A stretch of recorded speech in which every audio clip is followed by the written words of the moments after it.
बचत के साथ काम करना हर किसी को अच्छा लगता है। अगर थोड़े से टिप्स एंड ट्रिक्स को फॉलो किया जाए तो हम अपने लिए समय और पैसे दोनों का ही बचत कर सकते हैं और अपने घर और किचन के काम को फटाफट ख़त्म कर सकते हैं। तो इसी प्रकार का वीडियो है आज का। तो चलिए स्वागत करती हूँ आपका हमारे चैनल में। तो आज का जो सबसे पहला ट्रिक है वो इस तरीके का जो दही का डब्बा होता है उससे रिलेटेड है। तो इस तरीके का जो दही के डब्बे आते हैं हमारे यहाँ, उसे वेस्ट समझकर फेंक देते हैं। तो आज जो हम ऑर्गेनाइज़र तैयार करेंगे उसके लिए ये एक दही का डब्बा, एक स्टील का स्क्रबर और एक कोई भी पुराना सॉक्स ले लेंगे। उसके बाद स्क्रबर को हम लोग इस तरीके से, जैसा कि आप वीडियो में देख रहे हैं, सॉक्स में अच्छी तरीके से डाल देंगे। तो चलिए फटाफट से सॉक्स में मैं स्क्रबर को डालकर और अच्छी तरीके से उसे एडजस्ट कर दूंगी। तो ये हमारा चला गया सॉक्स के अंदर स्क्रबर। अब मैं इस सॉक्स को दही के डब्बे में डाल दूंगी। अब हम इसका यूज़ करेंगे इस प्रकार की, जो सिलाई के वक्त हम लोग सुई का यूज़ करते हैं कपड़े को पिन अप करने के लिए। तो इस तरीके का जो पिन होता है वो जिस ऑर्गेनाइज़र में आता है उसमें एडजस्ट करके रखना काफ़ी समय लग जाता है। तो इस तरीके से आप अगर रखेंगे तो आपको यूज़ करने में भी आसानी होगी और यूज़ करने के बाद रखने में भी आसानी होगी। तो आप भी, अगर आपके पास इस तरीके का डब्बा है तो आप इस तरीके का आसानी से घर में एक अच्छा सा ऑर्गेनाइज़र बना सकते हैं। तो चलिए बढ़ जाते हैं अब हमारे अगले ट्रिक की ओर। जो अगला ट्रिक है वो पर्स से रिलेटेड है। पर्स का यूज अगर हम लोग लंबे समय तक करते रहते हैं तो फिर उसमें से उसका जो ग्लेज होता है ना वो कम हो जाता है, थोड़ा पुराना सा दिखने लगता है। या फिर अगर आप पर्स को रख दिए हैं उसके बाद भी अगर आप उसका यूज़ कर रहे हैं तो भी उसमें ग्लेज कम हो जाता है, रखे रखे भी उसका ग्लेज कम हो जाता है। तो इस ग्लेज को वापस लाने के लिए आप वैसलीन का यूज कर सकते हैं। जैसा कि आप वीडियो में देख रहे हैं, मैंने पूरे पर्स पर इस तरीके से टैप टैप करके वैसलीन को लगा दिया है और किसी भी कॉटन बॉल से या फिर कॉटन के कपड़े से अच्छे तरीके से हर एक जगह इसे फैला देंगे। तो आप देखेंगे कि आपका पर्स जो पुराना जैसा दिखने लगा था वो दोबारा से नया जैसा हो गया है। तो अगर आपका पर्स भी पुराना हो गया है तो आप इस ट्रिक को फॉलो कर सकते हैं। वैसलीन की जगह आप हल्का सा नारियल का तेल का भी यूज़ कर सकते हैं, उससे भी सेम रिजल्ट आएगा। तो जब तक मैं अपने पर्स को साफ़ कर रही हूँ आप वीडियो को एक लाइक कर दीजिएगा। अगर आप पहली बार हमारे चैनल पर आए हैं तो चैनल को सब्सक्राइब कर लीजिएगा और बेल आइकन पर आप ज़रूर क्लिक कीजिएगा, जिससे आने वाले वीडियो की नोटिफिकेशन आपको मिले। मैं ऐसे ही रोज़ अच्छे अच्छे टिप्स एंड ट्रिक्स घर और किचन से जुड़े हुए लेकर आती हूँ अपने वीडियो में। तो देखिए पर्स कितना ही अच्छा सा उसमें एक ग्लेज सा आ गया और कॉटन पर भी आप देख सकते हैं बहुत ही डस्ट जो पर्स पे था वो सभी कॉटन पे आ गया है। तो चलिए अब बढ़ते हैं हमारे अगले ट्रिक की ओर। तो जो अगला ट्रिक है, इस तरीके का जो फालतू पेपर होता है उससे रिलेटेड है। तो इस प्रकार के पेपर हर किसी के घर में होते ही हैं, क्योंकि बच्चे क्या करते हैं, पेपर्स को अक्सर ही फाड़ फाड़ के फेंकते हैं या फिर फट भी जाता है, उनसे भूल से फट जाता है तो इसे हम लोग बेकार समझ के यूं ही फेंक देते हैं। तो आज इसका एक अच्छा सा यूज़ बता रही हूँ। आप इन पेपरों को अच्छे से इकट्ठा करके रख दें कहीं पर भी। फिर जैसे हम लोग टिश्यू पेपर का यूज़ करते हैं रोटी वगैरह रखने के लिए, तो इसी तरीके से आप भी इस पेपर का यूज कर सकते हैं।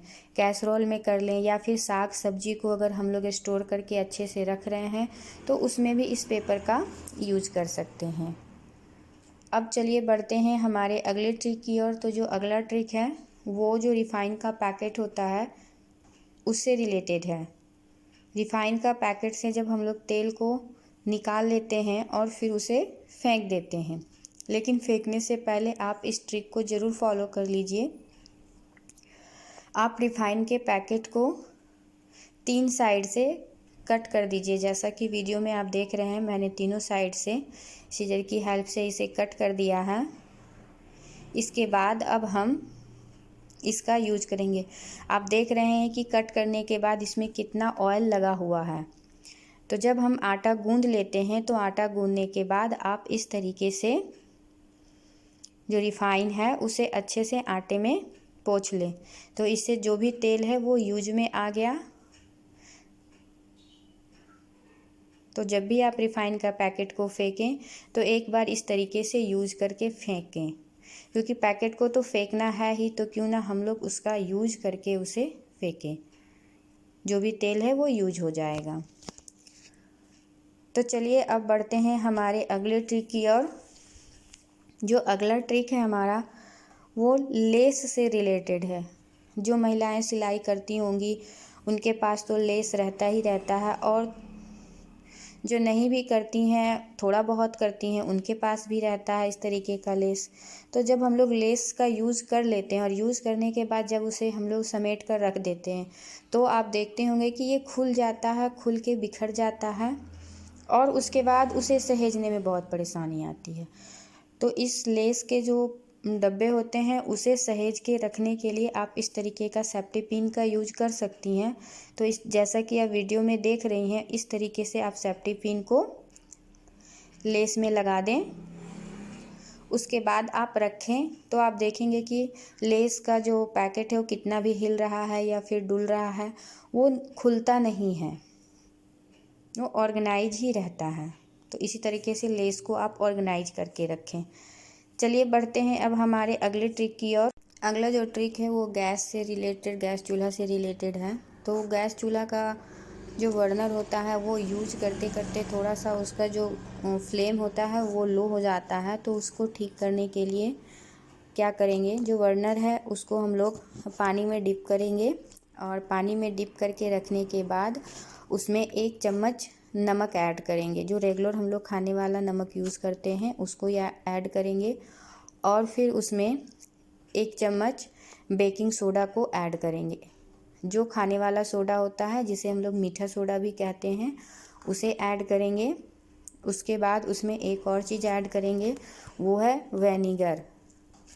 तो कम से कम 1 चम्मच या 2 चम्मच के लगभग हम उसमें विनेगर ऐड करेंगे, और उसे ऐड करने के बाद अच्छा सा बबल सा आ जाएगा, और उसे 10 से 5 मिनट हम लोग छोड़ देंगे यूं ही। तो इस तरीके से छोड़ने के बाद हम लोग फिर क्या करेंगे, ब्रश लेंगे, और ब्रश पे जो जिस भी पेस्ट का आप यूज़ कर रहे हो वो पेस्ट ले लें।